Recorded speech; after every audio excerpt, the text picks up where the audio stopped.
committee meeting for February. Would you please call the roll? Bill Platt. Yes. Bob Young. Here. James Carley. Present. Justin Gimbel. Here. Carl Holt. Paul Ritter. Here. Bill Peterson. Here. Thank you. That reminds me, when you call the roll, we have a new member tonight. Mr. Carley, glad to have you on board. I want to say to the crowd, when Mr. Carley came in, he said he usually doesn't draw such a big crowd when he put on his committee.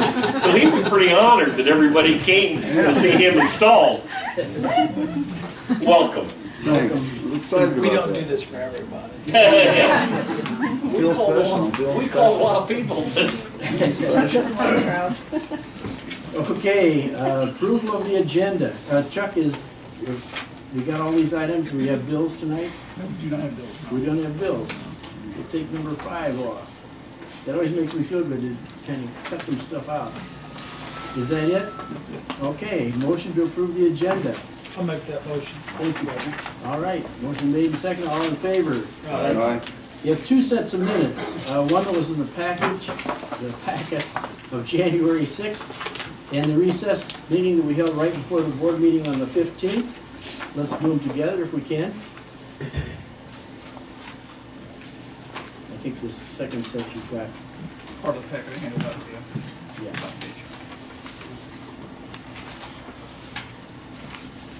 So moved. Thank you, Bob. I'll second that. Thanks, Paul. All in favor? Aye. Okay, Bill Peterson's gonna do the ETSB report. I asked him to keep it under 15 minutes. It'll be quick. The only thing that's going on for right now is Mike has got Al Lindsay overseeing the project for the radios and the communication center. Other than that, nothing going on. Okay, is he a volunteer?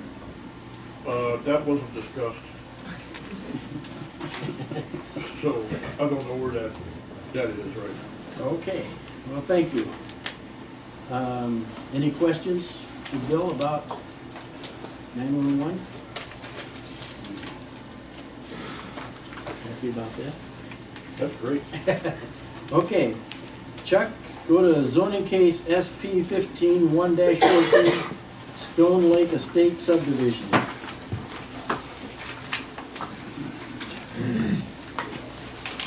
Okay, you have a report in front of you in regards to this. This is the one I kind of briefly mentioned, I believe, last month. Can give you a heads up in regards to potential to go with this. Why we didn't act on it last time is the planning commission had not met to review it. The planning commission did have a quorum. They didn't meet last evening, so they did meet, and they're making a recommendation to approve this. So I want to make sure I cover that as I go along with this. This is basically a former quarry property of which they're planning to develop housing lots around it. It's in section 5 of Indian Grove Township. Refer to exhibits 1. The report gives you the location of the property, basically just to the west of Fairbairn Route 24. Going beyond that, you have a preliminary plat of subdivision on this in regards to the proposal to put 11 lots along the water that goes into that.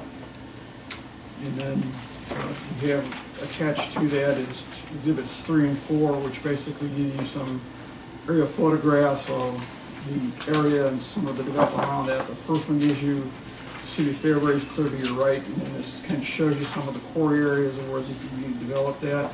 And if you turn to the next page, it gives you a closer view of the core areas. The one to the north of this already has several homes around it. The ones to the left has a couple homes in it, some campground areas on that, and then this one here is going to be developed around it to have the facility along that. This is a preliminary plat that you have in front of you, so this will come back before you in regards to a final plat later on, so we're kind of working on just the preliminary plat at this point in time. What we're looking at doing, and then a few changes in regards to this, is, I think I mentioned in the last meeting, is that the top access area through here is 40 and 50 feet. If that's ever to become a public road, it needs to have a minimum of a 60-foot wide right-of-way in order for them to put that in there. So we're asking that they go ahead and adjust that now so we don't have any problems down the road or later on that. So they'll have to come down there. So the size of lot 1 may change a little bit, may have to go back further. And that would potentially allow them to come back in and subdivide these up here if they sell these lots, they have some money in order to do the cost of putting that road in up there. Some issues, there are going to be some specifications on the private road that's going to be coming in through here. The township road commissioner is familiar with their plan on having the private road accessing these lots instead of along Route 24. They're okay with entrances and just coming in there, so that'll be worked out. There are some covenants and some homeowners agreement that goes along with this, that you have some water and some common use features with this. Some of them had to deal with the septic systems and their placements in there. Mr. Simmons from the health department has issued a letter to the owners of the property kind of explaining how they need to comply with the water and sewer regulations in regards to this, and the potential change of the road will come with that. So when you see this plat again in a couple of weeks, it may be changed a little bit in order to accommodate those changes when you look at the final, kind of the final preliminary plat as it moves on, as it moves forward, and do that. So this gives you an idea as to where it's at. So we kind of discussed it last month. I don't want to go too long tonight, so does anybody have any questions one way or another? Were you up to speed on this, and got any questions about it? No, I don't have any questions. I kind of looked at it before we came tonight, so I read about it a little bit. Okay. Any questions, committee? We addressed that little entrance road, did we not, off of 24, that's non-mentionable entrance road, even though it's there, right here? It's going to be a private road. It's going to be marked as a private road, treated as a private road. Okay. And we may have to clean up the language and help them out with the covenants to make sure that's the case, but that's the intention. Okay, that's what my question was. Yes. I'm just curious, they're building the road and they're going to maintain it? Yes. Why wouldn't they just turn it over to the township or something? The road? They chose to do it this way, so it had to meet the township specifications, so probably they won't hire anybody. So they're gonna plow their own snow? Either that or they really Yes. like making their own roads, and so maybe they have fun making roads. Yes, they'll have to maintain it, yes. You know, they got plenty of gravel, right? They should. I guess the motion would be that we concur with the planning commission? Yes. Is that what we're looking for? I believe that would be the motion. Are you making that motion? I can make that motion. Is there a second? Okay, Justin. Discussion.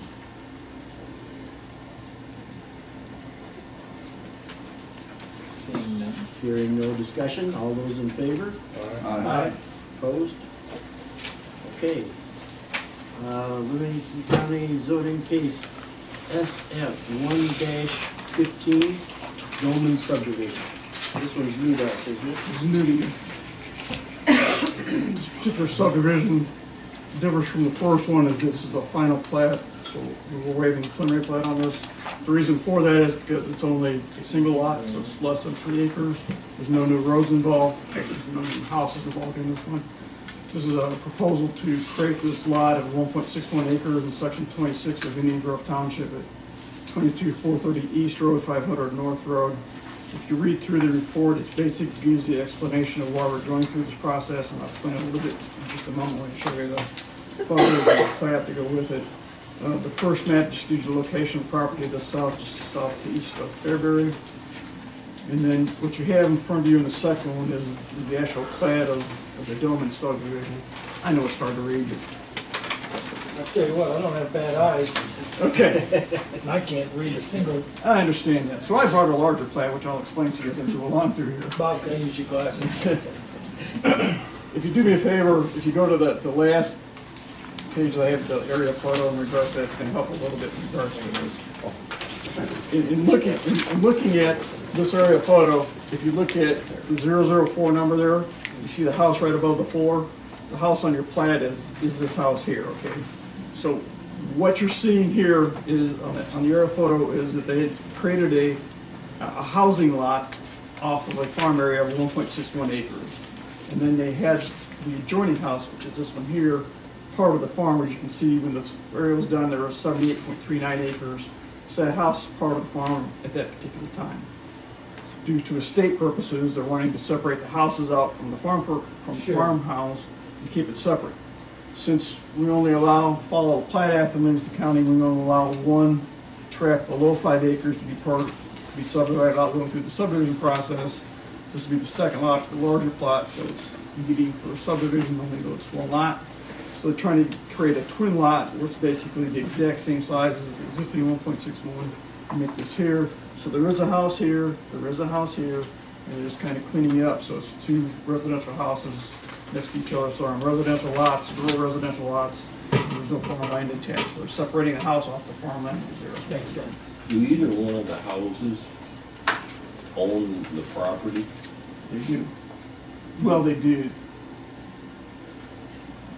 Yeah, they're still in the family. Does one person living in those houses own the rest of the property? No, it's divided up by different properties. Some of it's still in the family, I believe, but I don't know exactly. It's all family, but they may not live in the house. So in other words, one of those houses couldn't just be on 70 acres of ground and then just have. Due to the estate, they didn't divide it out Because that you way. have to divide it up amongst the brothers and sisters or whoever it is. Somebody wanted the house, and wanted the farmland, so, yeah. It's how it got divided up. What have you done other times? Did you have requests similar to that through the years? Same thing we're doing now. They're always approved? Then, if you're out in the country, how big a lot do you have to, if you want to build a house? 5 acres. What's an acre and a half one time? But, so, Yeah, if I want to 5 build a acres new there. house, I gotta have a 5 acre to build my house on.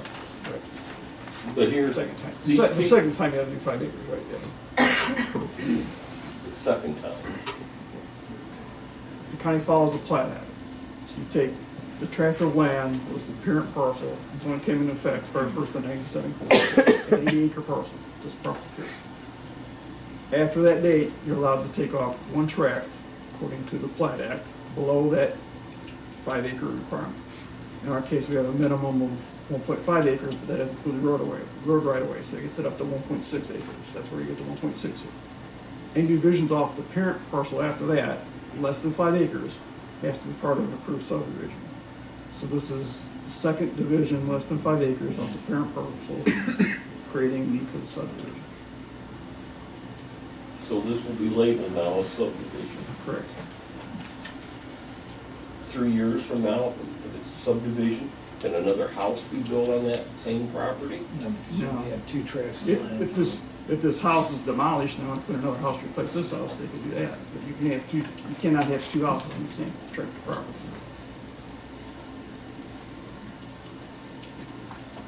By us doing this, nothing changes. Both houses are there, they exist, and they just want to separate them off. You're changing acreage on that's what you're doing. They don't share septics or anything like that. No. I don't know what they're doing. They just share a road as well. That's an easement that can be taken care of. And what did the planning commission do with this? They made the recommendations to be approved also. What's your pleasure? Okay. Second by Ritter.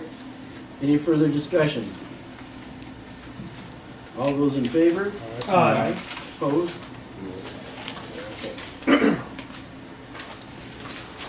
All right.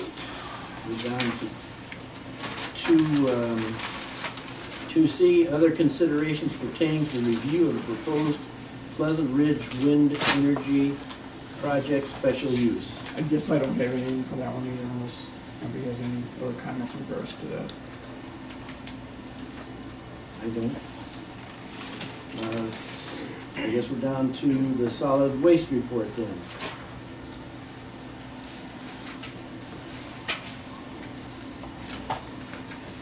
Okay.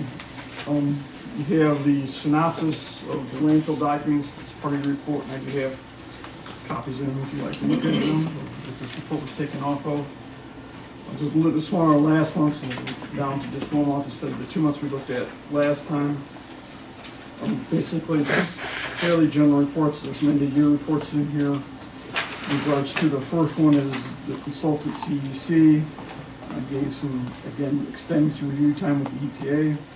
The second January 14th one is in regards to Republic Services, filed a copy in this particular case of them decommissioning 2 more gas wells, GW32, GW87.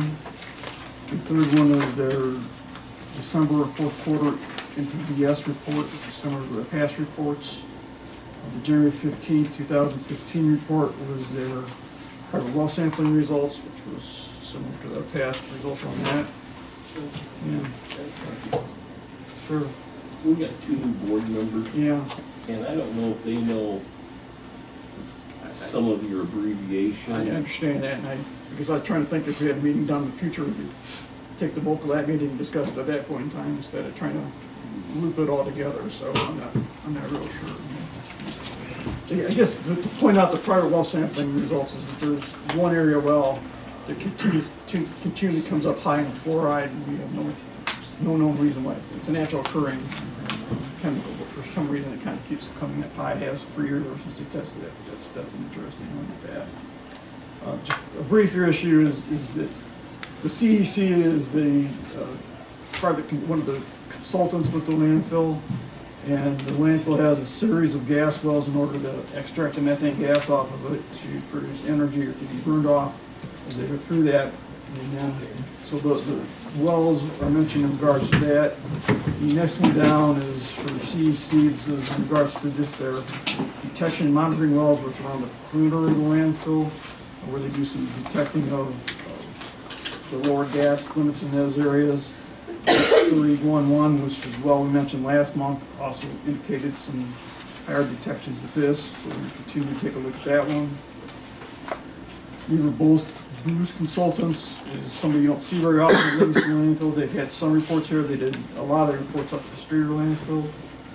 In this report, they did the quality control of the installation of components of the landfill gas management system. This is where they're currently dumping waste on parcel C, of where they're putting in some new gas wells and some new lines in order to control that. One thinking about it, it's not in the report. I'll tell you, they did, just a couple of days ago, they did get the permit for their new cell area out of landfill. So once they complete filling on top of C, they'll be able to move down into the hole of where that new area is at, so they won't have anything above ground during the remainder of the windy season through spring, so they can do that. And they'll start construction of the other half of that half cell or quarter cell later this year once the construction season comes around. So they did get the EPA permit to put waste in that, and that's their plans, is to finish off where they're at now and to move down into that new area in the future. Again, I do have some photos and everything else of the entire construction of that. It's kind of interesting to see how they do that. So, What was the reason for using the different consultants? Just to shake it up? you know, they're a large company. Yeah. They have a lot of consultants, and I think that's probably right. I think they like to change them around a little bit. Shake it up a little bit. Difference. Issues that go along with that. The next one down is the quarterly NPDS permit. Basically, they say how all the ditches are and culverts and the sedentary ponds that are on the property are. Whenever, and all you people, they get tours. If you ever want to tour, let me know. We'll take you out there. But once you're out there, you can see that it's terraced as it comes down, so it helps the drainage with it. So they repaired one of the terraces that was controlling the drainage. And parcel C is where they're currently putting waste in that facility at this point in time. And January 26 is that Republic gave a report, which is on their Clean Air Act program. Most of this has to deal with the gas system, particularly has to deal with the gas flares and with the gas to energy facility there that those permits kind of generally revolve around. And then the last one was their semi-annual report, which they had just expressed on malfunctions. They put in some new electronics and new recorders in it. They have a tendency to have some malfunctions. The power outages reported, they're on the end of the line of the power coming into Pontiac from Streeter. So if there's a power outage, they kind of experience out there. So that's why you see a lot of power outages there. And then there were some computer issues with the flare panels, computer panels, that would shut it off and have to turn back on in regards to that. So we come back, and the wells that were being abandoned or decommissioned are also mentioned in this report again. So there's a lot of duplications as far as they move in regards to that. And then the last report is the July 28th report, which is where they do some testing of the leachate, which comes from that. This is a copy of the letter goes to the City of Pontiac wastewater treatment facility, and that a large majority of their leachate goes to that for treatment. Some of it's put back into the landfill and recirculated through there, but some of it goes there. So that's why the report's going to the City of Pontiac, and it's not exhibiting any characteristics of hazardous waste. The leachate is the water that, any rainwater or any water that's within the garbage, it sits down to the bottom of it. They have a pumping system that pumps it up, pumps it through a large main. They have a treatment facility on site. They treat it through that, pre-treat it in that facility. They put it in a tanker truck and take it to the City of Pontiac. They have it treated before it's put in the water, or else they take the pre-treated water and put it back into the active phase, put it back into that, goes back into the phase, and it increases the decomposition and moves through there. And then for January 7th, there's Andrews Engineering did a copy of correspondence in regards to the groundwater monitoring report. It showed they had dissolved sulfate in G102 in exceedance, and exceedance is G103 of dissolved ammonium nitrate, dissolved sulfate, and total dissolved solids. These are all natural occurring issues, so we'll be hiding some of those. And I did attach a copy of the post-fee benefits to you again, received in January for December. It did go up in comparison to a year ago, so it is a little bit higher in regards to that. But the waste always goes down as far as the amount they're receiving during the winter, so I think it's reflecting that again. This current month, you find that every month to come, it has gone down a little bit. It is my full intention to kind of walk you through this whole landfill issue as a committee a few months down the road and kind of explain it to you in detail and do that. Any questions for Chuck about the solid waste report? We don't do anything, take any action on this, do we? Okay. I was wondering if there was any update on the sewer line from the landfill to the city. They had planned to do. It's my, they have the agreement with Mackinson property. That was the big hold up for a long time. So I think they're working on, number one, putting in their budget to do it, the budget to put that line in, for one thing.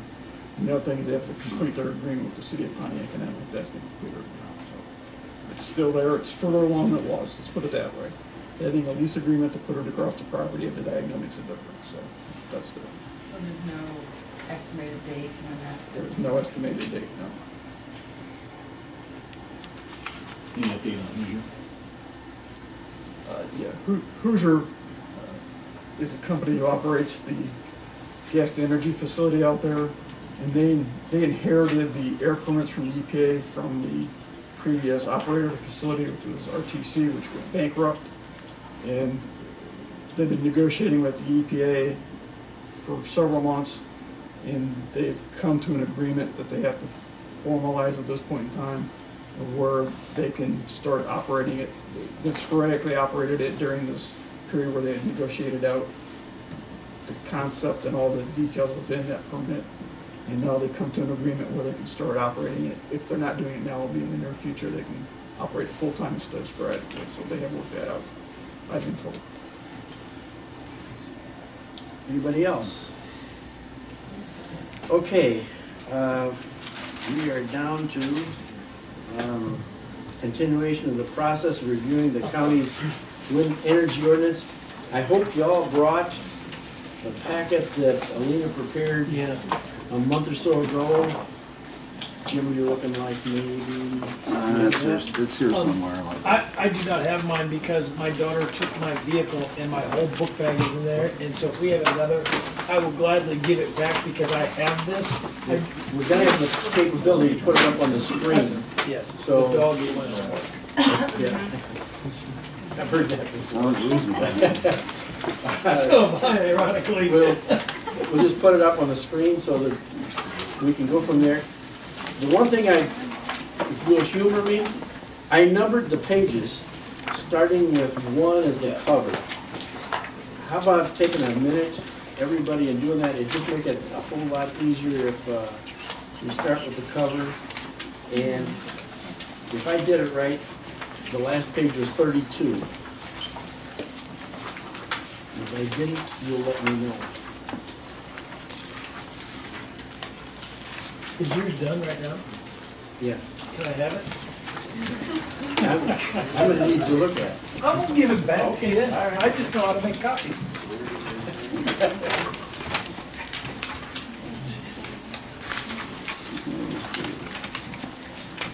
So, for tonight, we're gonna go off of Chuck's email.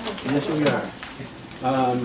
So the first item that, actually, this is kind of previous to the item, it's section 56-616, number 7. 56-616, number 7. Yeah, How many feet? 32. Oh, you got stuff on both sides? Oh. Okay. 7.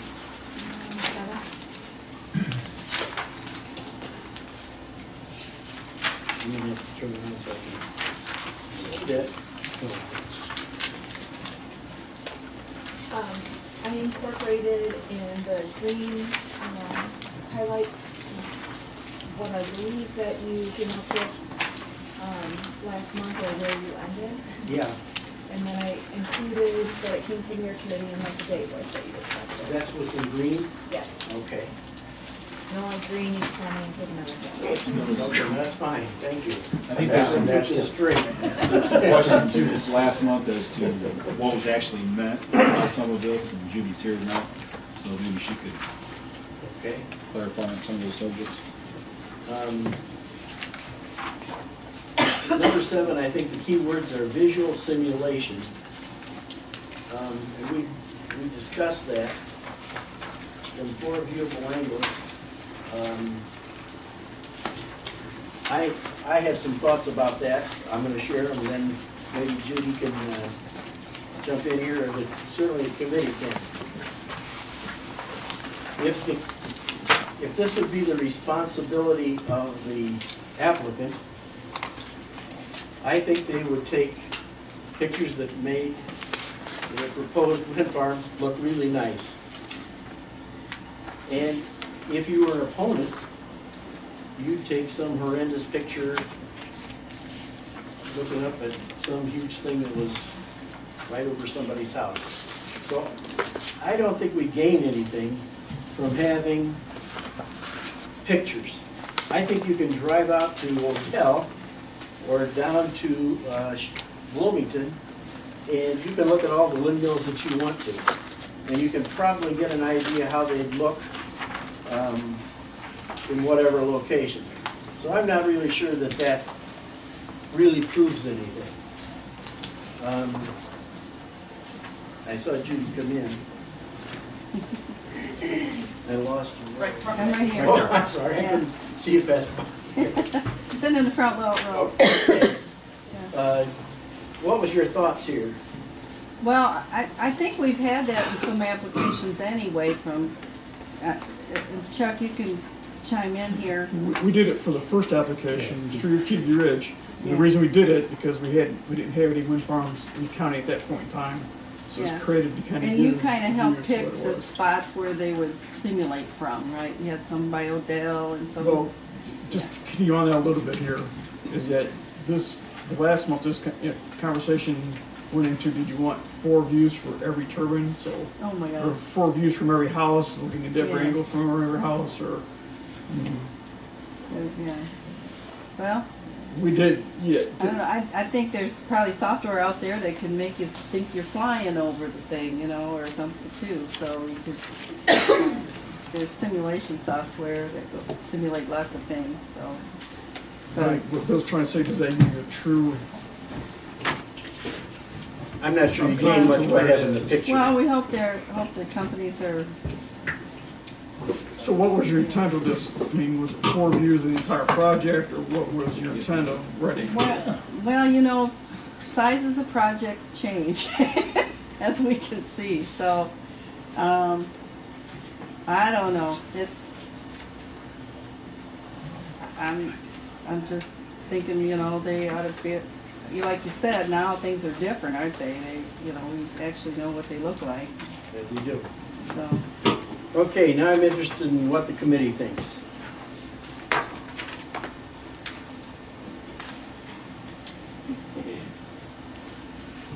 Just, go ahead. Well, I think you're right. Hard to get an unbiased picture or view of it. You can take a picture of it, or pictures of flowers growing and cows dancing, and it's just fantastic. Or you can take a picture of one and a lightning storm with the blade going off. So you can't get a good, accurate, detailed picture of it, I don't think. Usually it's that combine that's going through the field by it or something like Yeah. that. Jonathan? I'd agree with that. I did some Googling on taking pictures of wind farms and producing them, and it looks like it's another one of the things that the lawyers will argue about, the camera lens angle and all that. Depth and everything else. I'm not sure that's that. Okay. I think you're right. We did it for Kubi Ridge, but I don't think we did it for Deer Run. Is that I correct? don't think you did. So. We did do it for the landfill. Okay, how about that, committee? Are you, yay, nay, what do you want to do here? I think you're right, no benefit to it really. I mean, we all know what they look like, so what's the deal? Okay, anybody really strong to say we gotta do that? Okay, simple is better. You in agreement on that? You agree on something? Yep. I don't know what page that's on. On down. That was 7. Bottom of page 7, yeah. That was the bottom of 7. So, top. Okay, operational feasibility is 56,616, number 8.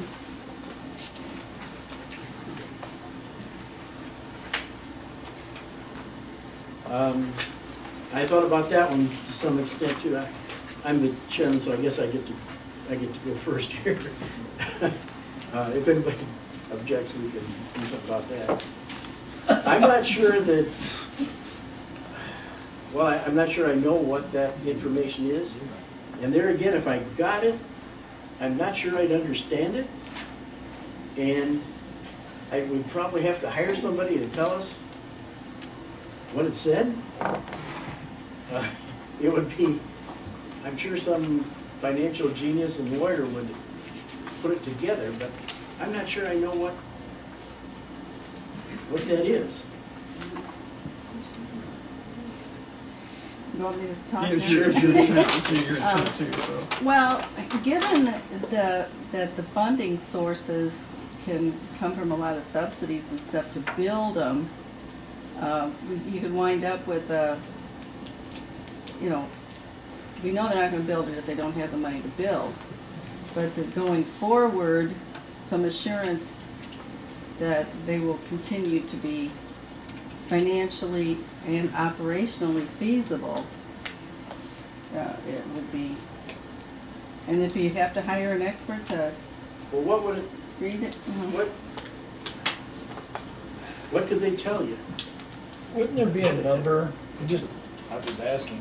Okay. I have no idea. Come on. But I would think if I was some sort of person who was looking to start a business, there's a magic number which makes me able to do it.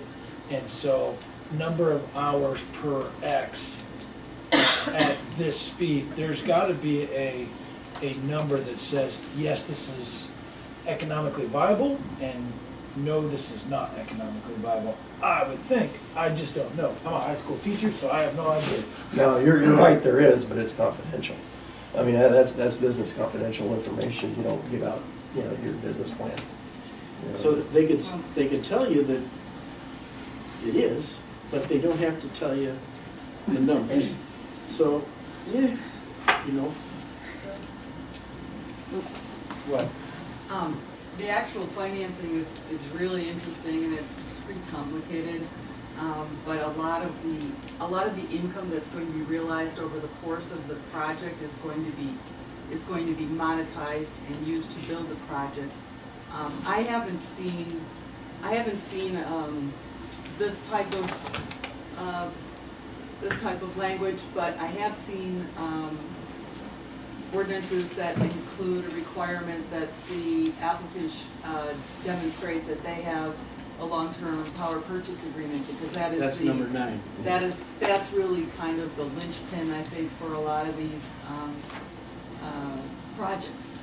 You- So, I you mean, weren't that here. would be like, 8 would be like a little bit more, I guess you'd have to know that, you know, that they have a business plan, be like a bank would look at it as a loan, and look at the costs over the years and. And the issue with that is, you know, wind farms are built without power purchase agreements. You know, we actually started building Coogee Ridge without a power purchase agreement, you know, with the intent of just having it as a merchant plant. While the project was going on, was getting built, we were approached, you know, by TVA, you know, for a power purchase agreement, which is, so just because, you know, during the recession, you saw more people, you know, go back and not build without PPAs, but that's not necessarily always the case. We're building a plant in Texas right now that's not with a PPA. It's a hedge on other energy. So. But I've seen other counties that request that to be sure that it's gonna be functional, you know, it's gonna. But the problem is that then you're really limiting the ability of the developer if you're saying you can only build this if you only have this one financial transaction. You're saying you want it to be a pretty sure deal. And I'd say that we're not going to. I mean, Coogee Ridge was a $600 million project. You know, we're not going to invest $600 million unless it's a pretty sure deal. Committee, tell me what you want to do. We're on a roll here. I do have one thought on this. Okay. Is that back at the front of the document where they have the definition for financial assurance, which we're gonna have to get back in and try to redefine somehow. Maybe link this into that redefining of the financial assurance and kind of put them together to see how they can do that. Maybe make a shot at that and see if we get closer. You combine those two together, then they kind of make it work. Number 8 and that, because that's kind of what it's just repeated financial assurance and kind of do that. Maybe. So are you saying that we address this when we talk about financial assurance? Right. It seems like it's the same thing, or at least they're related to each other. Marty, I would say that it is, yeah, definitely related. I know that's one of the things, Marty, you're interested in. You see where we can put that together with financial assurance? That's kind of what financial assurance is. Well, I can't go exactly as financial assurance by definition. If they have financial assurance, is that financial assurance to build? Or is that, or are we talking, I think we're talking long-term here. We're not just talking about financial assurance to build, we're talking about financial assurance to run it after it's built. So I don't know if those two really do tie in together. Well, I don't know. Not meaning to Yeah, I burst understand. our I'm just saying bubble, that but let's take a shot at it and see if we can go along with it. If not, then we can come back and start with something else. It's about the continuity of the assessment, you know, the taxes. Because that's really all we're interested in. Well, I didn't say that. What did you, what was that, what did you say? Can you repeat that? To assure continuity that they can pay their taxes over the years of operation. Because if it doesn't have feasible operational sustainability, then they're not gonna be able to, And their lease agreements. you know, they won't be able to pay the lease agreements, they won't be able to pay the taxes if they can't generate income.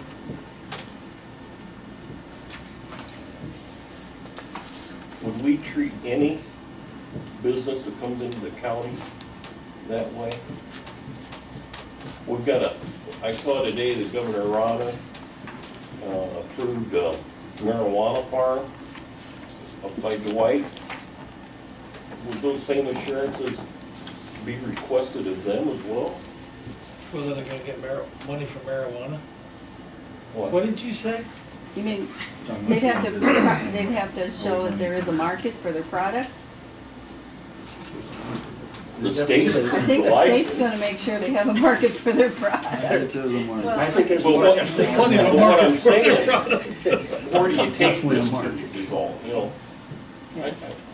Well, yeah, that's a good question, as to whether it, you know, if I wanna buy a milk cow, Yeah, do I have to come to you and ask? yeah, and no, you buy your milk cow. But this involves 58,000 acres of ground, not just one milk cow. And permanent destruction. My point is, since they don't have to give you proprietary information, they can give us some kind of report, and it doesn't assure that 5 years from now, things haven't changed. It doesn't assure us that they have funds to pay the taxes 20 years down the road. Those are things that we just... The only thing are sure is death and taxes, if I'm not mistaken. And any business that goes into business, you can, there's no positive assurance. You can't say that, yes, absolutely. There are no absolutes. Right. They're not gonna, it may not last a year, a new business. But some businesses we already know about. We know about Caterpillar. We know about other types of business. This is a new type of business. The mining market might fall out at any point in time, God forbid that would happen, and Caterpillar could dissolve so many things. And this is not a new business. You know, No, I mean, the oldest plant in Illinois is 12 years old now. And it's been, which is past its, everyone talks about PTC, it's no longer getting subsidized, it's 12 years old. So it's still operating, and operating well. I guess it's like a Palomar situation, you wanna avoid 134 Palomars or, vertical Palomars, where you've got an abandoned structure that's gonna be somebody's responsibility. And we cover that's gonna be covered later on in the ag mitigation agreement. Every company is gonna be different as to their possibilities. Which that's my point. I don't want to force something into like a balance sheet approach if someone's going to be doing third party.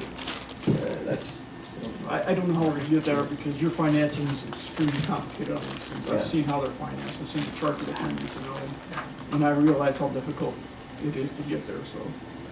I guess my thought is we do have some information on some financing, obviously we can put that together and see, come up with something, I don't know, sure. Maybe a total failure, but it's worth giving a shot. We fail, go on from there.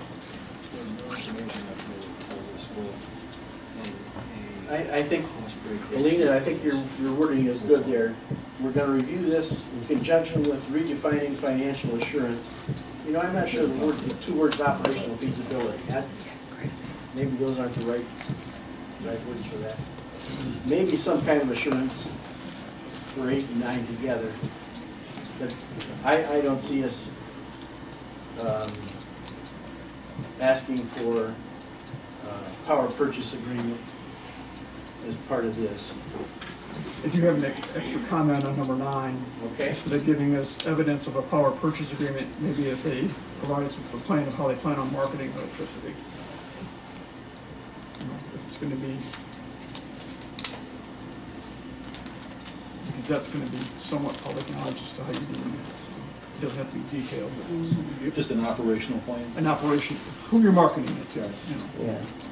Is it free market electricity, or do you have a PPA with it, or how are you selling? I believe Mr. Parzak, I was at the hearing, was asked about that, and he gave the only answer that folks in that it's a chicken and the egg thing. If you're looking for a PPA, people aren't going to sign a PPA unless the project's permitted. But if we're looking at this, it's going to be permanent. So construction is not beginning. So you got the permit before you start construction. Before you start spending that money, you're going to have an idea as how you're going to be marketing that electricity. Oh, sure. Yeah. Sure. Yeah. And he did answer it in that regard. He said he was going to. They may look for a PPA, or they probably will look at it. So, when you, if you put this in the agreement, you make it so that they don't have to give you that information until after it's been approved. Before the permits are issued? Right. Before permitted. Right. Before building permits. We okay there? Before construction, yeah. I mean, it could be permitted, but not, construction couldn't begin until, I don't know. But the building How's that help permits, you make a choice, though? but the building permits is a hammer, so you get the information before you get into the building permits. I guess my question would be is, are you doing that asking for permission, or are you doing that just making a statement? Because I hate to say we're gonna build a merchant plant and have it approved, make the investment, have turbines come to you and say, we're gonna do this merchant, and have you say, no, you gotta have a BPA. No, that's Yeah, not- that's, not my intent, so yeah. we'll see. I don't think that is it. No, I don't either, but I mean, that's Well, you know obviously a risk that will have to be worked through in your statements. Right. Your plan can have contingencies. Well, you know, not building it is not a contingency, you know, after you've made the investment. That's, I mean, that's beyond contingency. I think taxpayers deserve to know where the money is gonna go before you put it up. And, Okay, let's go on to, we kind of covered 8 and 9. The next one is letter D, and I can write down what page that is. Just wanna make sure that I have that right, Bill, before we Nine. move forward. Page On 9. On which? On 9, the second sentence, construction shall not begin until the applicant shall provide an submitted marketing plan prior to issuance. What do you I think would like a that's? definition of a merchant project. a merchant Everybody know project what is, that is? 'Cause a merchant project is a project that you are building without a defined customer and that you intend to sell the electricity on the open market. You know, there's actually markets where that's the better play. I mean, there are times when the market Coogee Ridge is in, you know, that it's the better play. You know, so it's a business call that you make. You know, it's you either have a designated customer or you sell merchant. You know, a good example is what in Illinois is a deregulated state. You know, every so often, you know, the traditional generators, send in proposals to the Illinois IPA, you know, to sell their power for a fixed price over, I don't know, 3-5 years, something like that. Some do, some win, some don't. The ones that don't are merchant at that point. They're selling on the open market. Yeah. Well, I think some of the long timers, you know, around, might be able to comment on what happened with the RTC plant that you mentioned earlier, that they kind of got all their tax credits for their waste to energy plant, and then, you know, they were bankrupt, and then they were in bankrupt proceedings for over a decade. Okay, committee, read what Alina's put up here in green and see if that's where we're at on that.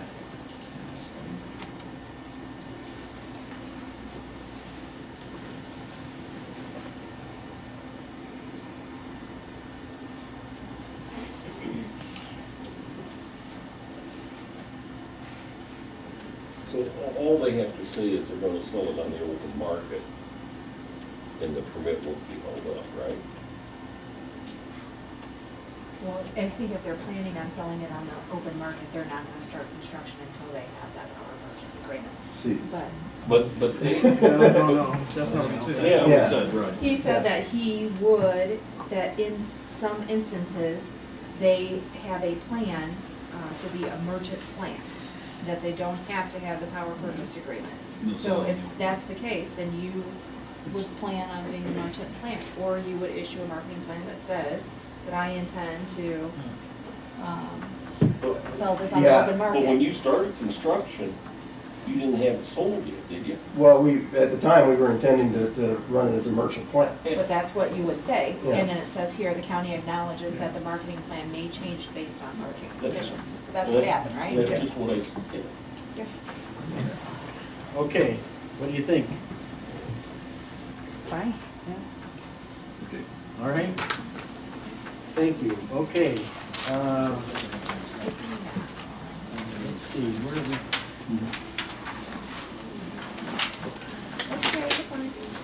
I guess we're on D on page 9. That's. Did you find that one? I think it's the smart design and installation. Well, Chuck advised us to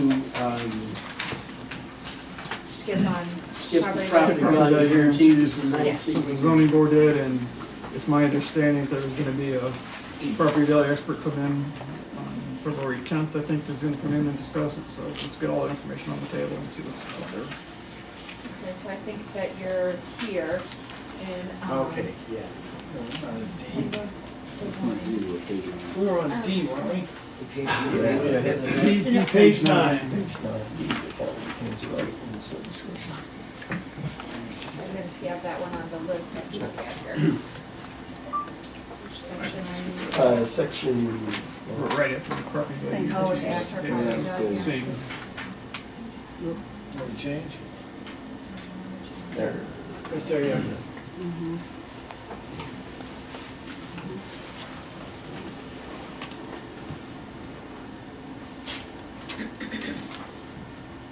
Judy, you wanna speak to that one? Okay, this gives you an opportunity to address the unknown. As the industry changes, as maybe there's other projects that come into the area that you're considering at the same time, of different nature, that may be more beneficial to the community. Any conditions that we don't know today could be addressed with this paragraph. It gives you, Give a specific example. And how could it not be addressed? Two things. How well, could it it could not be be addressed? technology changes, it could be, a lot of, well, like, we didn't know about low frequency noise before. We But didn't. that's health, safety, welfare, Oh, so. But for any, this covers all of that. Yeah, you retain the right to But- refuse the application for But any, you need to give a reason why you're denying it. it would so- have to be a rational reason, of course. But you already use the one that's already in there? I mean, what can you not put under health, safety, and welfare? A competing project. Yeah, Great America. I mean, we don't know what's coming here. We don't know, because, we don't have a plan. So anybody's plan becomes our plan, seems like. Sorry, I didn't mean to get that big. But, you retain some power that way. I mean, what about regulatory changes? The state, this might protect you from the state taking over this whole thing. Is this one we should add to you have that list of questions that you want to forward to the attorney, because I'm not sure that you can actually do this Yeah, one. it's probably a matter of legal, it's a matter of legal review.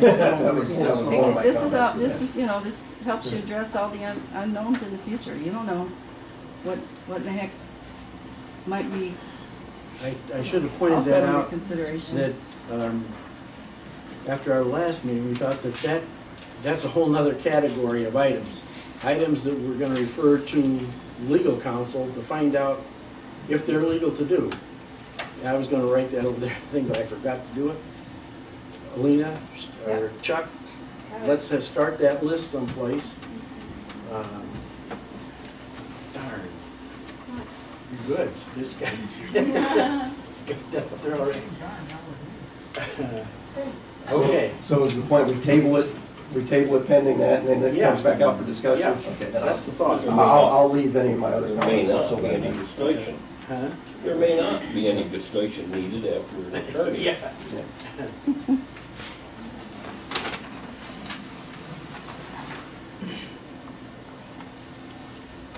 Good, thank you. Where are we now? To the sign comment, the top of page 12, sign comments. Which one are you on next? Top of page 12. Design and installation. This is 3 and 4. I think where we're at before. Yep, Okay. right here. Is it in the visible reflective colored objects section? This is right here. Reasonable Yeah, visible. you're in the right spot. Might just move it up a little bit. Yep, I can do that. What page is it? 12. Top page 12. I think that's probably a good idea.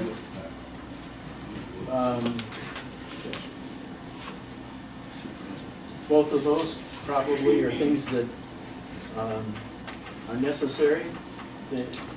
Probably the number of the turbine, whatever number it is or something, could be on that sign also.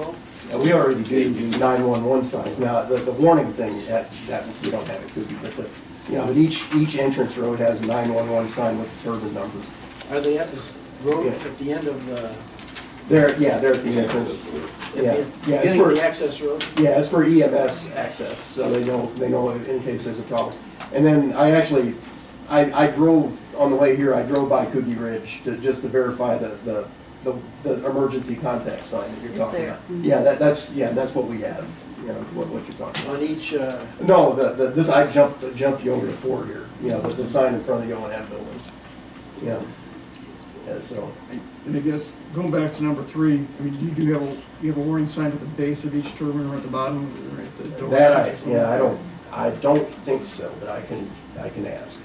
Okay, I don't remember that. I was just referring to what we have out at the road. Just high voltage, be careful type of thing? I need to go look and make sure, but I know that the doors are locked.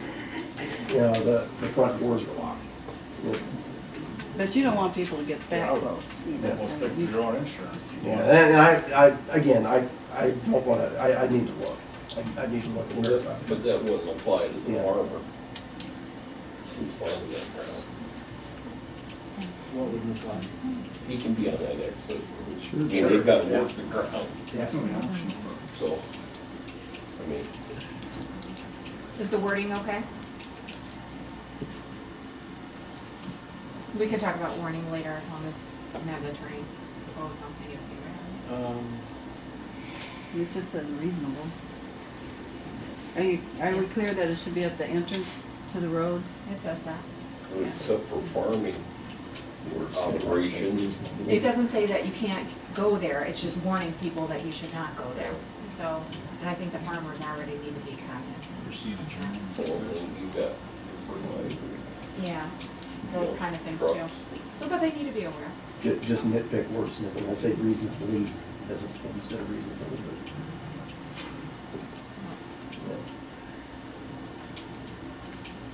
This could be on the same post probably as the 911 thing. Yeah. I think you could have that number, phone number, as long as you're putting the sign in, you might as well put the phone number on each of the signs too. Why not? What do you? My guess is if y'all come up with a, Placard. with a placard, template, that'd be something that we would comply with.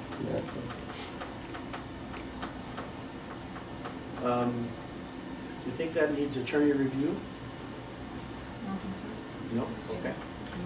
Hey, is everybody okay with that? As far as the phone number, we've heard in testimony that phone numbers have been changed. People can't get a hold of the phone numbers that they were given. So kind of in conjunction with this, I think that should that happen, Maintaining them. we need to have perhaps some kind of verbiage in there of a different number that's not going to change where that can be reported to. Just the number you can put on there. Just put the number that everybody's always gonna call. And just Somebody's always maintain gonna be there. that it's not going to go out of service. Because they have gone out of service in the past. Well, and that's happened with a number of different projects that I have seen as well, and it just has to be put in there such that that particular number will not change during the duration of the project and will always be maintained. So it has an active phone number, just make sure it's an active live number. I was just thinking about verbiage to put in there in case that does not happen. On the sign? Or, if, at least a reporting to, I called this phone number, who do I call to tell them I called the phone number and the phone number doesn't work? My problem is I've called numbers like that before and it just goes to an answer machine, nobody answers. Well, I was thinking Chuck. But his number could change too. Chuck might go somewhere else. Well, I think what you're talking about is you want to establish an ordinance that's reasonable and clear. And when you talk about that number, do you want that, if that number goes dead, do you want that to be a violation of the ordinance that you can enforce? That you could impose a penalty on? I think yes, because you have people in this county right now that have this problem.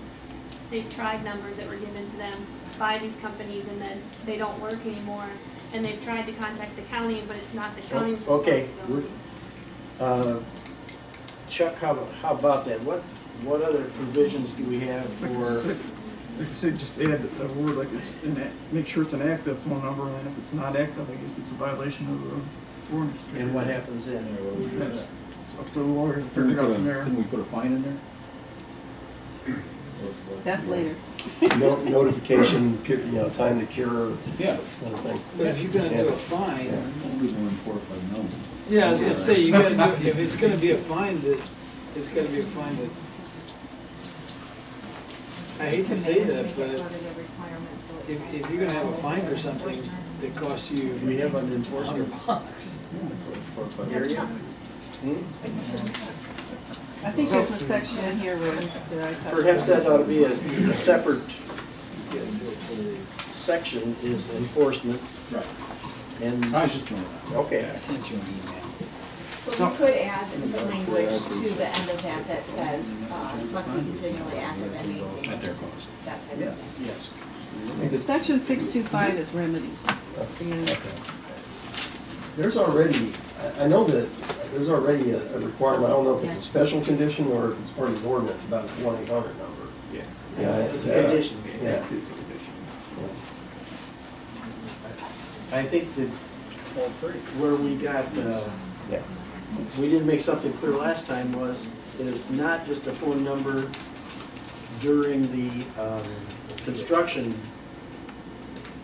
phase, it's a forever number. Yeah, Yeah. manned. Not a, sorry, we can't come to the phone right now, but if you leave a name, number, and brief message, When we'll I get say back to you. recorded, I want, If you need real help, real I quick, call want the Justin. document, I want the log. Documented. Justin's got some Yeah. answer, you know? Logged instead of recorded.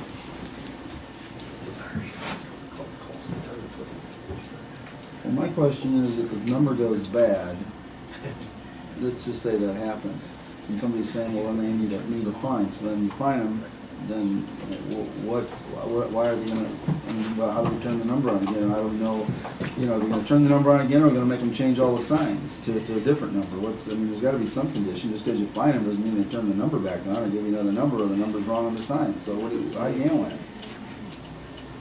In reasonable fashion.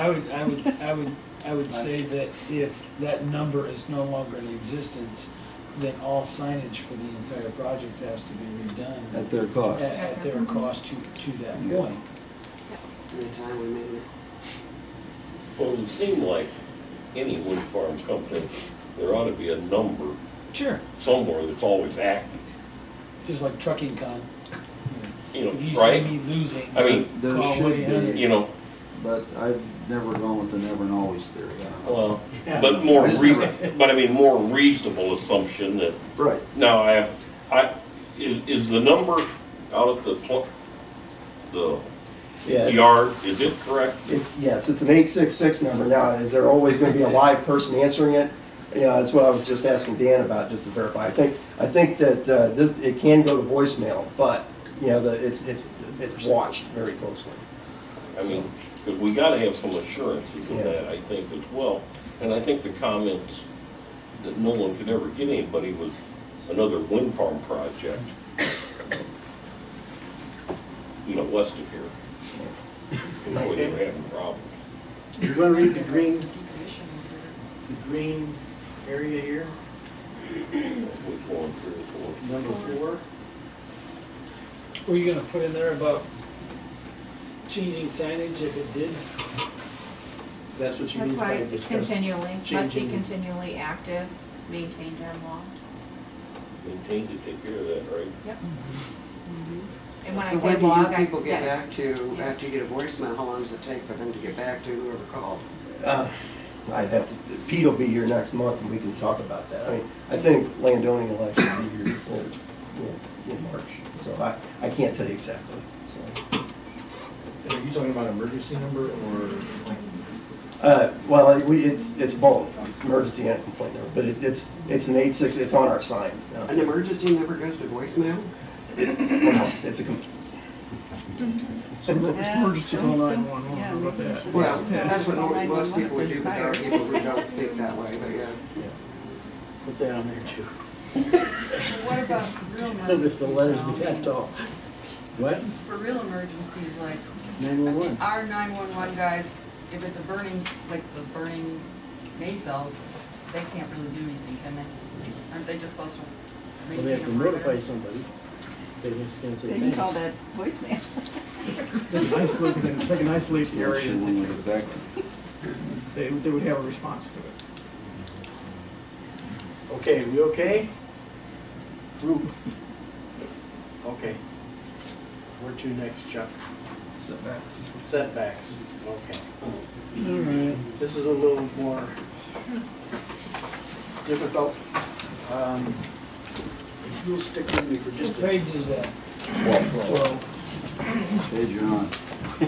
Just make this real quick, if you're, you have to measure it from point to point, is everybody okay measuring it, starting at this turbine center? Is the one point to measure it from? Center of the turbine? Center of the turbine would be the one point. Makes to measure. sense. Sounds fine. So that's one thing we can do. Is that how it's currently specified though? I thought it was like point of the tower closest to I mean, that's what I'm asking here. It changes, I mean, isn't it, center of the turbine for the, primary structure, and then it's from the corner, the closest corner? It's actually in here, what is it? Yeah, it's actually, it says distance shall be measured from the point of the primary structure foundation closest to the center of the Wex Tower foundation. So, but it's different for this one than it is for the others. So that's, we were trying to be consistent as far as the measuring point So goes. let's try to make this consistent, so we're measuring from the center of the turbine always, that way we always know exactly what we're measuring from, and be consistent with that. Yeah. That would make sense. And the diameter of the towers that we're proposing are what? The sweep of them, you No, the diameter, the Talking about the base individual diameter. base diameter is what I'm asking. generally about 21, 22 feet, I think.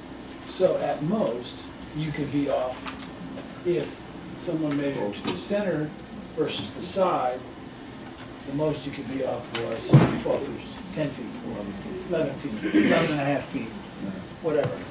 That's where I'm looking. That's pretty insignificant. Again, that's what I was asking that question for, if we can do it in meters too, which as it sounds like. I would suggest, I mean, I'll get into my whole theory on setbacks in a minute, but if we're gonna do that, the noise simulations and everything else assumes center. So I would, use that. Okay, help me out here if I don't have this exactly right. People will know the story. I drew out 1 square mile, 5,280 by 5,280. Is scaled. Every inch is the length of a square acre. So there's 25 inches here, 25 1/4 by 25 1/4 makes for the 640 little squares that could be in there. This is 5 acres, I think.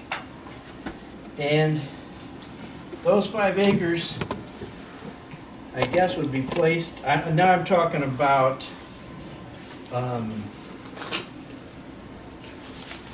non-participants, I guess. I think that's the one that's the biggest hang-up. Let's just put some non-participants around here.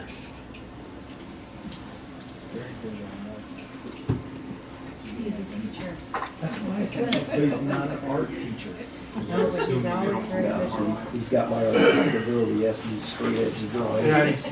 You know, the straight edge on those are not showing up for you. Pardon me? It's green. It's brand new. It's green. But I think he's using the thin side, but it's brand new, I just bought it. I wonder if that black would be. Or the- Okay. I got more. Okay. This would be a house. And I made it bigger than what a lot of houses would be if they were farmhouses, I think. It's bigger than my house. And I guess the house usually be located I don't know. Is that on the lot, or would it be back farther off to one edge or whatever? Mine would be farther back. Yours is back farther on the. Depends on where the road I'm is. not Okay. afraid to move snow. You're back here then. More snow to fly. Okay, my point is that I think that this distance between the house and the lot line is pretty insignificant. I think that we could come up with a number for setback, a reasonable number, that would not, I think that number is just so insignificant that we don't have to worry about it a whole lot. I think 1,500 feet is about 7 inches, 7.5 maybe.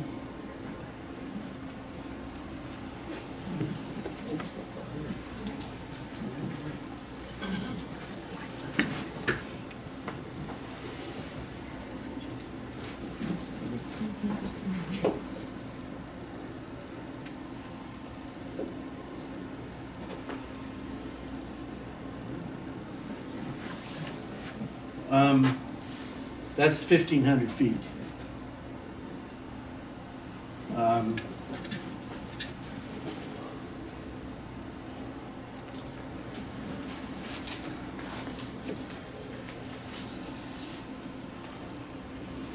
That's more than 1,700 feet.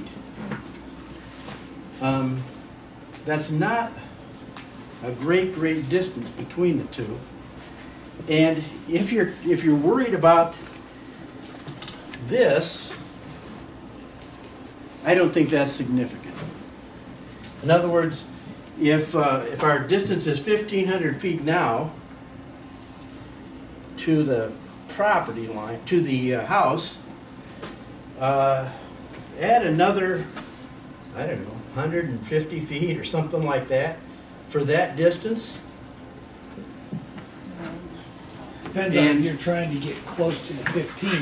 In other words, I see what the statement that you're making, but if there is a turbine that is at 1501, okay, so then that 12 or 10 or 150 feet that you have there then does become a little bit closer to What if the that house is house. only 40 acres? I didn't do one with 40 acres. I guess I could. I could Yeah. do that over. But I'm saying that suppose we went out, so that we got out here in this distance, but that it was from here. And make that, I don't know, 1,750. Okay. It's 1,500 now or something. Go ahead. If you put it in the center, or if you put it in the center and in the exact center of the 5-acre lot, and you go out at an angle like that, that line going to the corner would be about 300 and, what did I say, 329 feet? 329. Yeah, 329 feet. If from the center of the house. Yeah. To the corner. Yeah. No, Okay. to the, yeah. Yeah. From the corner, From the corner of the house from to the the corner corner of the house to the corner of the lot. It might be less. Yeah. I was assuming the center, so Yeah. So base 300, 315, something like that. Maybe. Okay. Right in that ballpark. 300, 315, we're at 1,500 now. If you added 315 to it, we're at 1,815. Okay? Now, I didn't do that over here to see what, can you still build wind turbines with that kind of thing? I'm interested in your thoughts and Jeff's thoughts. Well, my first comment to this is, you have noise requirements, you have shadow flicker requirements, that it could, it was before shadow flicker, so it was just noise at that point that we complied with. Independent, outside of the 1,200-foot setback. And if you look at our average setbacks, resulting from that noise analysis, we were somewhere around 1,700 foot average from the house. So my point is, a setback number is basically arbitrary because unless it's arbitrarily high, because your noise and shadow flicker, your design is going to dictate your setbacks, when you're doing your layout. But my point is, I'm looking for a doable number here, something everybody can live with. I'm just taking what we had now. You gave me the 315, we're at 1815. Is that a number from the foundation here out to here that's reasonable? What if the person wanted to build a new house on that property back further on the property, would that prohibit him from building that house? No, he can build a house right here if he wants to. Then it becomes a situation of you knew you were building there, that's your choice at that point. You're moving to the nuisance. But it's your property. It's your to property. begin with, so you're allowing a On a reverse non-participant. setback if you don't measure from the property line. If you don't have the That's property right, line, they're making not a decision the house. for you on your own property. And I've got a graph that shows this, what he's talking about, a diagram of how it affects the non-participants around. Now this turbine is taller than, these are 495 feet. If you want to pass those on. And I'd also like to point out that the health and safety instruction booklet for the Vestas, as well as the rules of conduct in and around wind turbines, they have a 500 meter evacuation zone, which is 1,642, 1650? 1650. Are you talking me down? These are from property lines. I'm not talking about from foundation. So there's a 500 meter around each turbine evacuation zone. So you can't have any structures there. You can't expand. You can't add on to your home there. You can't expand a hog barn there. 1640. 1642.4. This person can't add on? Right here? You're getting the extra 300 feet from the property I already own, so you need to measure to the property line, not to the whole. No, that's what I'm trying to avoid. We're on number one. Think about a 40-acre field that you own now that doesn't have a house. Where's that going? That's 40 acre feet. And how are they shaped? it'd be a quarter of the mile by a quarter of the mile. Oh, just that we're starting from that number one, let's see, before we move on. 80 acres would be a quarter mile by half mile. Yeah, okay. No, I didn't make that big of a deal. So why don't you try one of the top ones, try the top Start one up and with add that. a couple other acres around that, where you can show like what it would be like. Divide the entire thing into 4 and then divide each of those 4 into 4.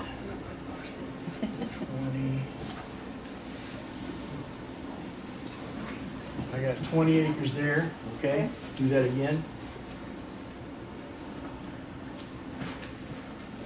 Am I reasonably close? Close enough. It'd be like a. Okay. Now what? So if you didn't sign that property up, how far out from your property line would you want to have the authority to say, I don't want a windmill there, or I want to get paid for Okay, it? we're gonna put a house on it here? It's not. No, It's not a house. 40 acres. There's no. It's just a There's no 40 acre house. field. And you're not signed up, you don't like windmills. So how far out from that property do you want to have That's the right to say, I 1.1. don't want a windmill there? Right now, that's 1.1 times the height, right? Yes, that's correct. So that's 550 foot roughly. 500 feet.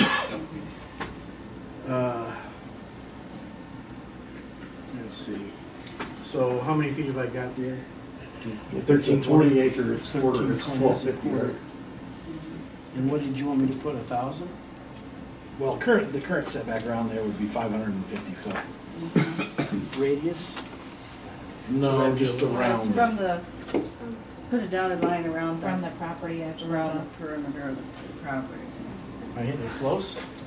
Close. It looked more like a It'd be rectangle.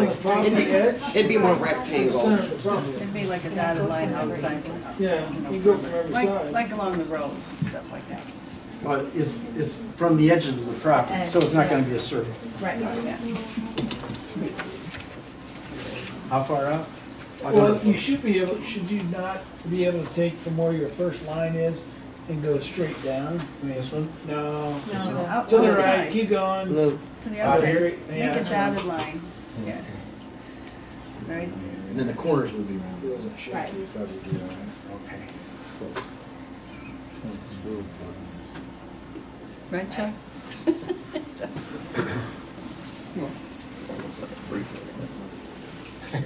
Do you think so?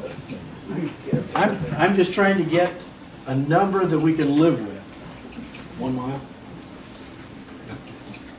And so that means that there can't be any wind farms. No, there can't be. They just need the permission of anybody inside that mile. Right, have a waiver. You're not saying you can't build windmills here. You're saying Obtain a you waiver. have to get That's their permission.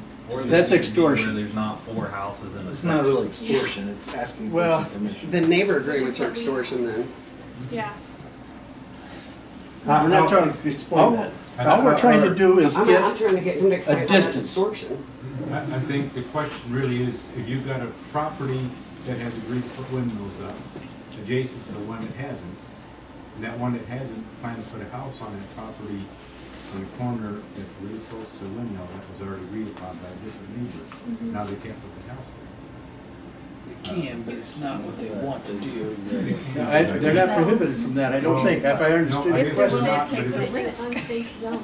If it's within a certain amount of feet, you know, within a quarter mile, within 1/8 mile, before there wasn't a house on that property, so you could put a windmill right at the edge of that 40 acres. With a house. Well, 550. Out here, you can put a windmill here. But Yeah. then Yes. someone wanted to put a house on the corner of that property, now they can't. And they never agreed to. Like if I was already discussing with that neighbor to purchase, which we were in the process This of neighbor? doing something like that, This neighbor?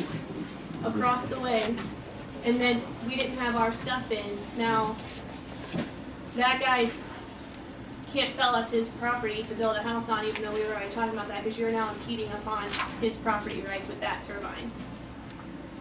But actually, you're coming down quite a bit further, and you wouldn't put your, I mean, if you were worried about how far back your turbine, the turbine was set from the property, you surely wouldn't put it on the far edge of the corner of your property, closest to the turbine, correct? So even if you decided to build a property on Maybe a that's where the 40 hill acre is, maybe tract, that's where the stream is. That's their property, they should be able to build whatever they want. that's true, but so should everybody else though, right? If you're using that Your logic. fist ends, you can't put your fist past my nose. Yeah, But that's we a do two-way that for street. every other, That's a two-way street. every other When you business. start hearing, when you start hearing a mile setback, you're telling, I don't know how many of your neighbors, you know, that an acceptable land use is not allowable for Property them. rights for your Yeah. use. There's two sides to that sword there. There is a setback of impact from these things. Non-participating land. Well, it can't be an arbitrary number. What do you We've never really established the basis for the setback. Now, Mr. Rankenmeyer told me that you have internal company standards Yeah. on setbacks. And I asked you, what's the basis? And you said noise. Yeah, noise and shadow. So the setbacks, I think, they need to be related To the turbine? to the noise or to the flicker or to property lines. And I hate to throw a wrench into this, but the Illinois statute clearly says we can establish setback lines on or along street, traffic way, drive, parkway, or storm, or floodwater runoff channel, or basin outside the city limits. It never, the statute itself doesn't even say we can establish setback lines to property lines. But there's an Attorney General opinion from 1996 where the Attorney General says you may establish setbacks to property lines. I think this is something to give to our attorney to research and tell us, do we even have the right to go beyond property lines for setbacks? Because the statute says roads, and the Attorney General's opinion says setback, the property lines. Do other special use go through property lines? I don't think we have a legal basis to establish setbacks beyond beyond property lines. So you're saying you had a 40-acre parcel, you wanna put a building on that 40-acre parcel, but we have the rights to establish setbacks for that building within that parcel? Say it's a house. Yes, if I'm gonna build on my So- lot, so we- you can tell me how far back to set it from Okay. the property line. But I cannot tell you how far to set that back from your person who lives across the street or the neighbor property line. Or the other neighbor's house. We can only go to your property To line. my property and not line. beyond that. Yes, so think, kind of turn your heads around here, think about that participating landowner.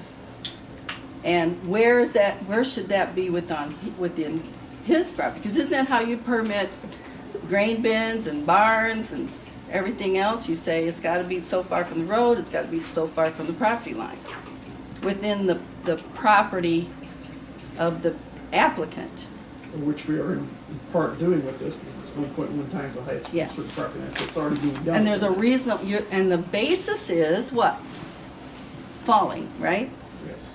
So you have a basis for that setback. Now you're talking about people's houses, and you want to go across the property line, but you're going to cover that with noise setbacks, with flicker setbacks, with whatever. I mean, there's got to be a scientific basis for the setback. I don't want to throw a wrench into this, but as far as you start picking numbers out of the air, you're getting into arbitrary. Let's go back. It isn't arbitrary, it's a real number. If you, Jake, can you get us a specific? You don't know the definition of real numbers? Okay, I want to put up a turbine, and you're going to tell me how far from my Well, how else are property you gonna do line it? I can put it. Okay, so I tell you. Okay, you so have to put you it get that, then you put that number in? Whatever that number, 1,500 feet away from that property. I don't know exactly what number. Okay, then we've got a number. You know, That's you've got what I'm different looking for, is the bases for number. different things, you know, gotta know but about then, noise. like Jeff said, I think we ought to wait for until health, after the safety, noise health and is safety talked reasons, about at the next hearing. you have to protect people. Table What? until the next hearing. I agree, there's gonna be more witnesses on this issue. Well, okay, let's go back to my original note on this. You know, we have some figures that are being proposed that are just so far out that they're not gonna be reasonably accepted. I mean, there's some figures in here that have it 2 miles away and stuff like that. I mean, Define reasonable. please. Are Well, that you- isn't- Are you saying that whatever number you pick has to allow wind turbines, or are you saying I'm gonna pick a Yes, number? yes, Or are that's you what- saying I'm that's what we gonna are pick a saying. number that is going to protect our citizens who No. are already here? That's not That's what the we're saying. basic issue here. Oh, that's not. That's not what we're doing here. on our board. That's not what we were charged to do here, Charlie, by the board. We're trying to come up with a plan that will protect people and also still let wind farms come in if they meet the requirements. And we're trying to make the requirements such that they are livable with and protected. We're walking a fine line here. That's what we're trying to do. Iroquois Go County ahead. did what they did so that persons who were in the impact zone could waive. They could waive the setback and therefore they could participate in the value and the prosperity, if you wanna call it that, of the project. They couldn't just, the property rights weren't just mowed over, they had that option. It But brings the whole community in. I mean, if, going under the premise that we're going under, if a person owns 40 acres of bare ground, your 40 acres of bare, he will not be able, or she, would not be able to put up, and they don't own any other ground around them, but they would not be able to construct a windmill on that 40 acres because they couldn't get far enough away. The 550 feet, I mean? No, they could get 500 feet, but I thought you were talking like 1,500, 12 or 1,500 feet from a boundary line. I didn't throw out a number, you all were. They can, I'm telling you, there's it's gotta another- be There's another rational. property that is signed. Jeff, can you tell us, give us one of those sound numbers. You mentioned that you are bound by noise. I guess noise is the word I'm looking for. Is there some number for average turbines that gets this job done? Well, it's gonna be dependent on prevailing wind, topography, a lot of different things.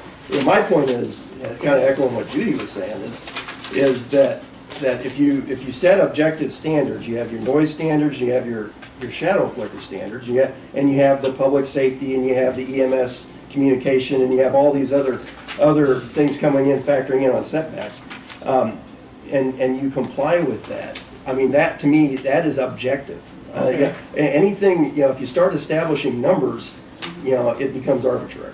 Okay. It has to be reasonably connected to health and safety and general welfare.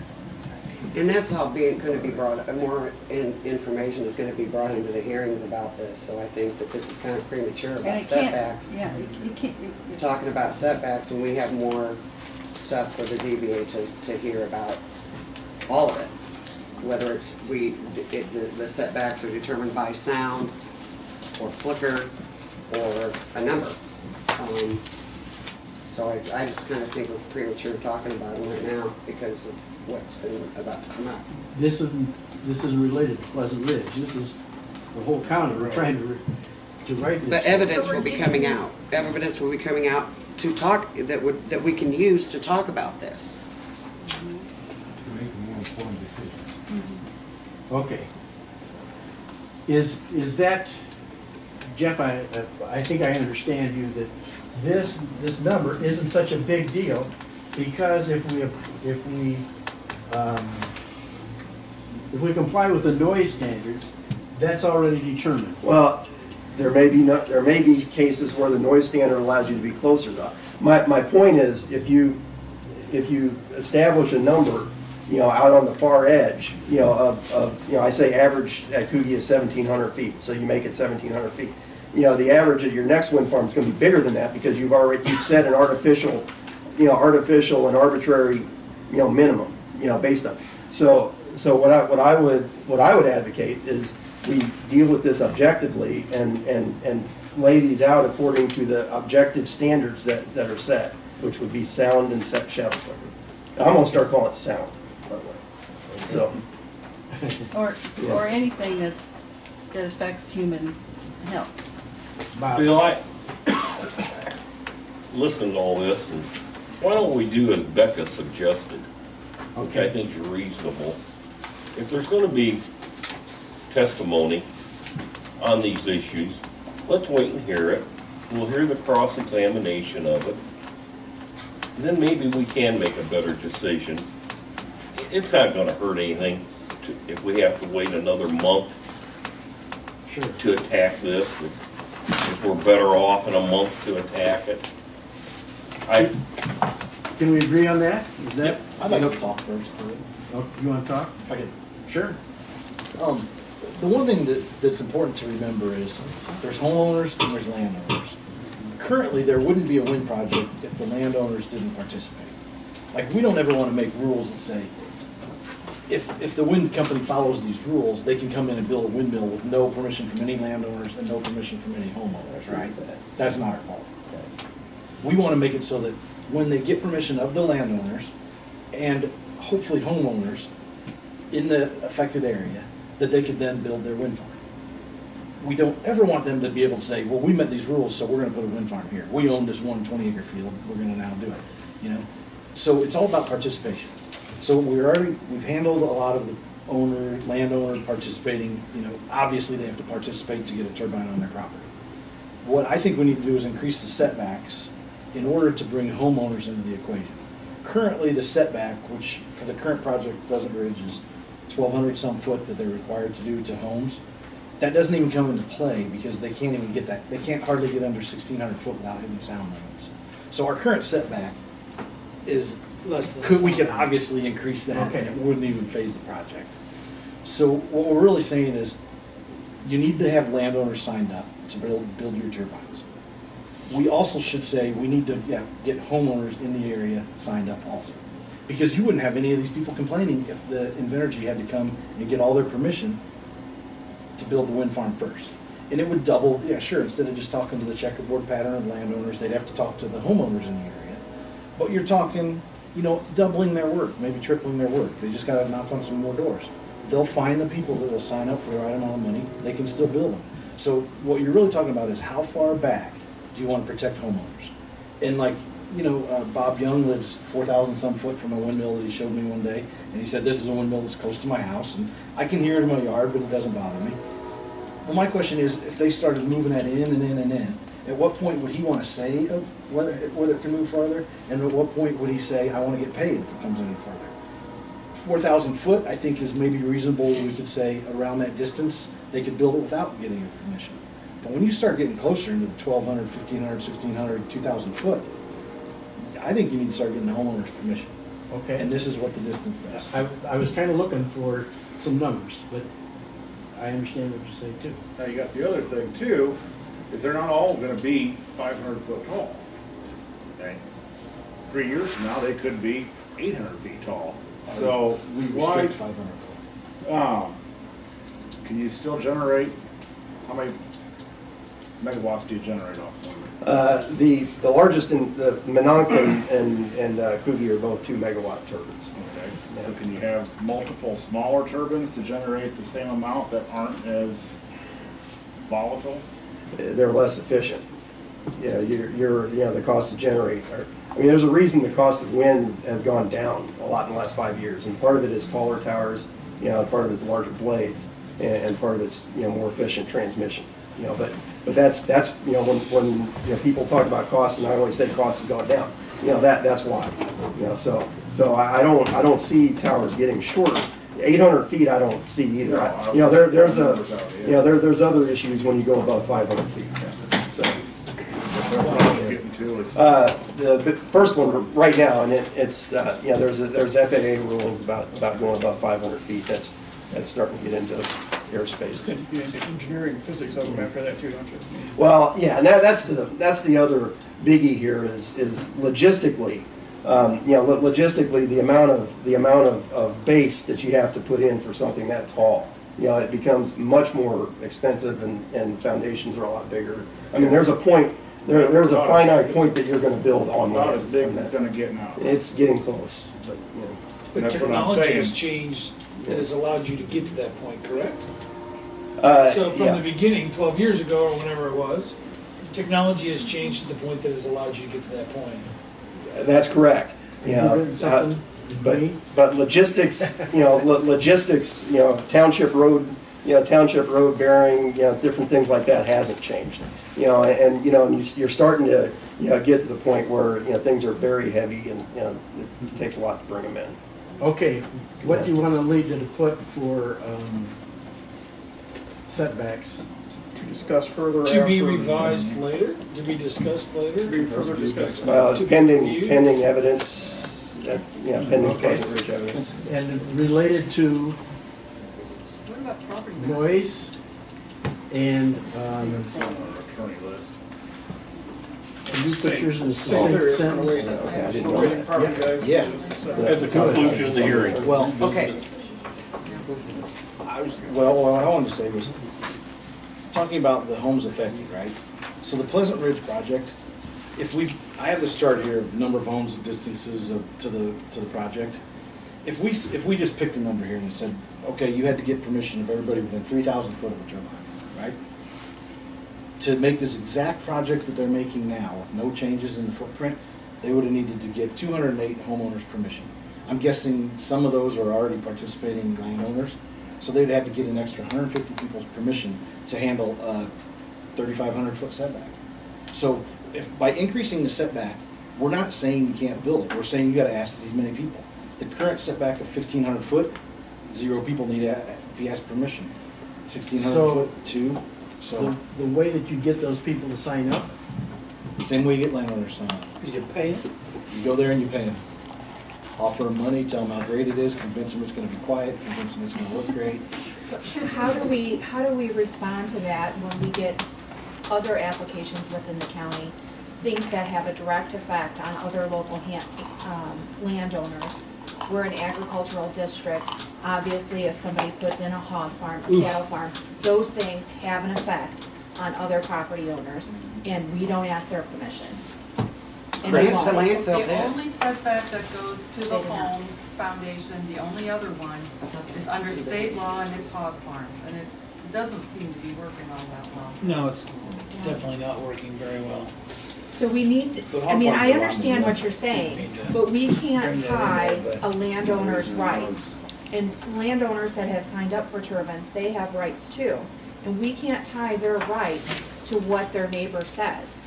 We'll create a lot of problems by doing that, not just for wind farms, but for other areas. We need to establish a setback from the property line, it sounds like would be the first one to do. That would be reasonable.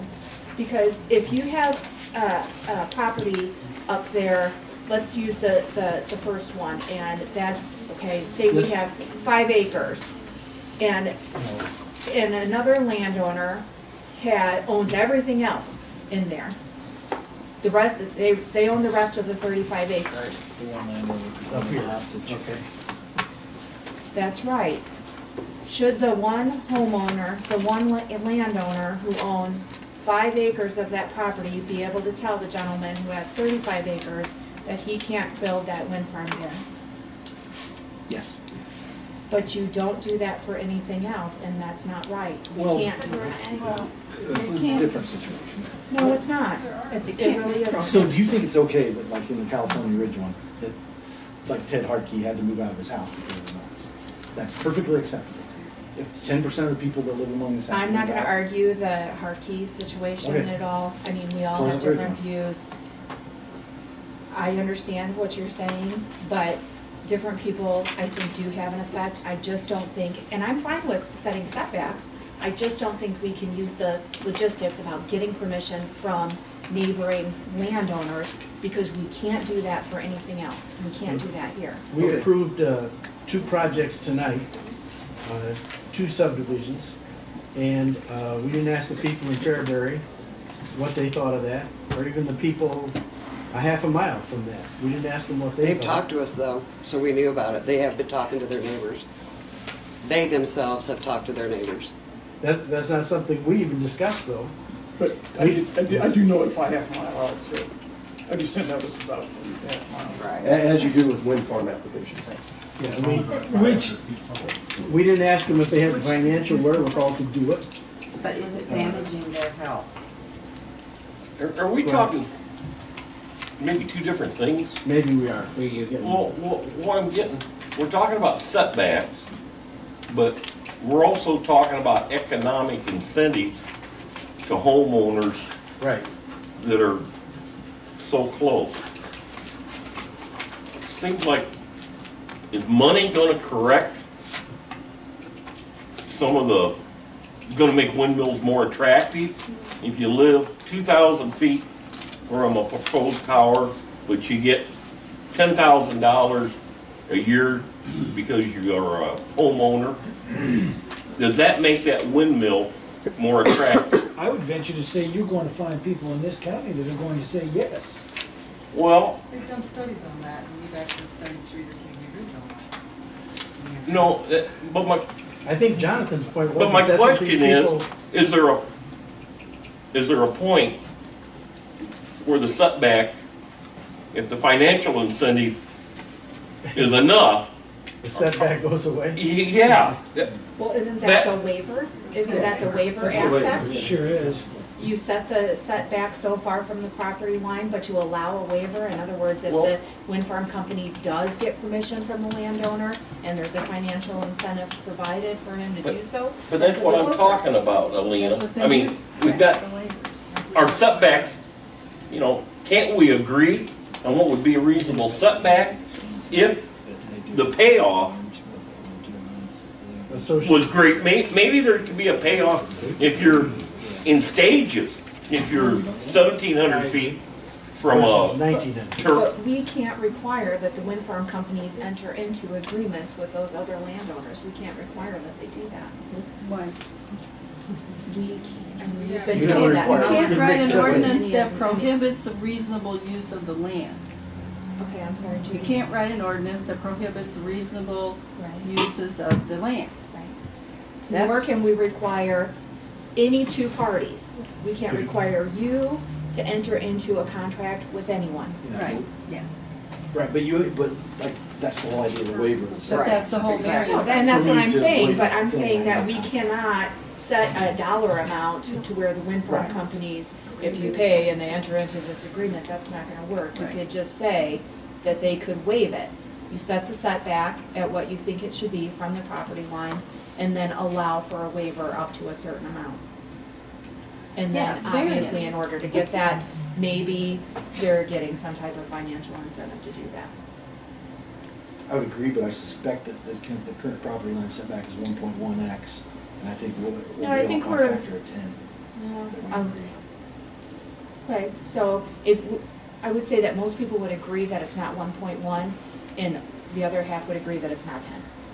So, Well, And that's back why to I what would- Judy that was my said, goal, It has to have which I some didn't rational achieve. basis. It has What's to the be, what are rational you trying to, basis? what harms are you preventing? Well, You know, and there should be a variety of harms that you need to address, I would say, to allow residential owners to enjoy their property in their homes. And it's gonna be flicker, noise, vibration, you know, infranoise. If I've got 10 or 20 acres, 10 acres, like Billy Hutton has, he's got 8 acres out there. He mows the whole thing, and he gets taxed for it too. He's got a creek running through there. He enjoys all of his property. He takes a thing out there, he may converted a wagon into a coyote hunting house. He goes, and he, you know, he enjoys all of his property. He mows all of it. So where are you gonna say he should not be protected on that parcel? that's where you're getting into that it's definitely more than 1.1 times 5.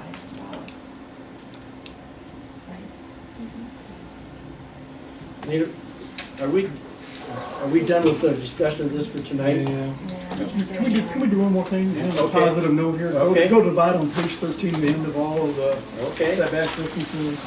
There was a comment of adding setback distances to pipelines. Can you just take that word out? Because I've talked to every pipeline that comes through this county, and they all have agreements of how they can Right. bridge across pipelines with, they all work with everybody.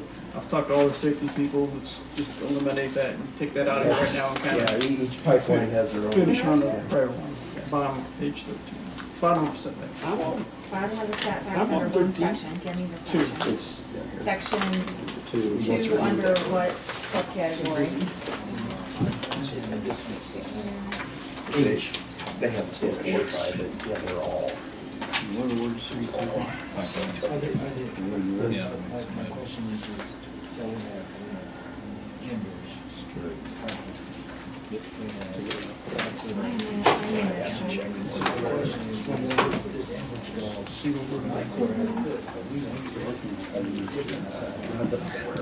Yeah, pipeline's different setbacks. See, the pipelines have different setbacks, one different setback. It said that they will allow them to cross, but they won't allow them to go parallel with the pipeline, in their right of way, in the pipeline's right of way. That's right, that's true. Yeah, that's fine. And that's what they said. So can we do that? So then on a positive note, take that one out? You don't hope so? There it is. No disagreement. Jim, shake your head yes. Yes, yeah, take the pipelines out. Okay. With that, I think we'll end that discussion for this evening, if you agree with that. I don't know what we're gonna discuss next time. Move forward. Could be, we'll see how things go. I think we're down to public comment. Last time we limited it to this project and not Pleasant Ridge. I think we'll do the same thing this time. 5 minutes or something like that per person, the most. I think that's reasonable. Anybody out there? Go ahead, sir. John Dassam, Chatsworth. John, what was that? I think we have a simple solution here for a base. Can you say your name again? Yep. My husband. John Dassow, D-A-S-S-O-W. If the the safety and evacuation zone for these turbines is 500 meters. Shouldn't we use that as our base from my property line as a non-participating landowner? Shouldn't that be the base? If we have to evacuate, that's the safety zone. I should be safe on my property, correct? Doesn't that make sense that that should be a basis for, you know, starting these discussions? Take that into consideration. Anybody else? That's 16. And Bureau Cavazos, Strawn. I would just like for everyone just think about the size of this project. We talk about not asking other people permission, you know, zoning for subdivisions, things like that. This is not a subdivision. This is 136 500-foot towers. And there's a lot of people that don't want them around. There's a lot of landowners that do, but they also have a lot of land. Now, just because there's 136 towers doesn't mean that the majority of the people want them. No, that's a very large project. That's all. All right, thank you. Anybody else out there? Yeah, got somebody back here. Okay. We're talking about rights. I think in our society, we got a right to do anything we want to do as long as we don't interfere with somebody else's rights. And the person out there in our area, we've got a lot of people that live in old farmsteads. They broke them off and they lived there. They had no input in this whatsoever until these kind of meetings come about. They have rights too, and if there's a noise problem or some sort of problem with these things, they need to be talked to. And I know a couple of them, one of them's got a chunk out of one of my properties. And he doesn't know anything about it, wouldn't say anything, but he don't know. But the reason for zoning ordinances, I think, is not to create businesses in town, is to protect the people that are already there from something that's not going to be detrimental to them and their property and their property values. And that's it. Thank you. Anybody else? Anything from the committee? Are we ready for the? I'd make a motion to adjourn. He just. Wait a minute. New guy. Oh, new guy just, okay. Yeah, I'll All definitely make a motion to adjourn. Thank you. Oh, okay. All those in favor?